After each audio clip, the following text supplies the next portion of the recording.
چنانچہ حدیث مبارکہ میں نبی اسلام نے ایک واقعہ سنایا کہ ایک آدمی اونٹنی پہ جا رہا تھا صحرا میں چاروں طرف ریت ہوتی ہے میلوں تک، نہ پانی ہوتا ہے نہ ٹھکانہ ہوتا ہے، اور ایک مشکل سفر ہوتا ہے۔ تو راستے میں ایک جگہ اس کو تھکاوٹ ہوئی تو وہ نیچے اتر آیا اونٹنی سے اور تھوڑی دیر کے لیے سو گیا۔ جب اٹھا تو دیکھا کہ اس کی اونٹنی غائب ہے۔ اب کیا پتا اونٹنی کہاں ہے، وہ کبھی دائیں بھاگتا ہے کبھی بائیں بھاگتا ہے، کبھی آگے کبھی پیچھے، اونٹنی کا سراغ نہیں ملتا۔ اس کو یقین ہو گیا کہ اب موت سامنے ہے۔ آپ اندازہ لگا سکتے ہیں نا کہ ایک بندے کے اوپر کتنی مایوسی ہوتی ہے۔ جیسے شام کے وقت میں کشتی سمندر میں اکیلی ہو تو مسافروں کا حال ہوتا ہے، اس بندے کا یہی حال تھا۔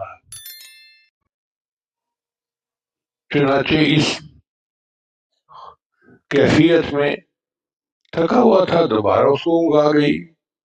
کہتے ہیں نا کہ نیند جو ہے وہ تو سولی پہ بھی آ جاتی ہے۔ اب جب وہ اٹھا تو اس نے دیکھا اونٹنی پاس کھڑی ہے،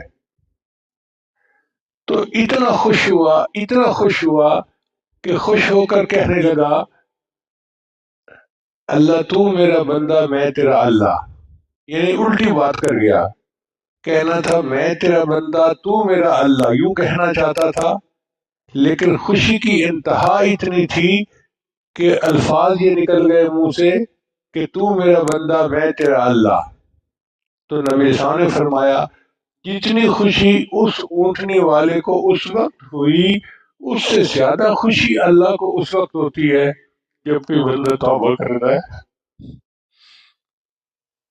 تو اس سے اندازہ لگائیے کہ اللہ تعالیٰ کتنا خوش ہوتے ہیں۔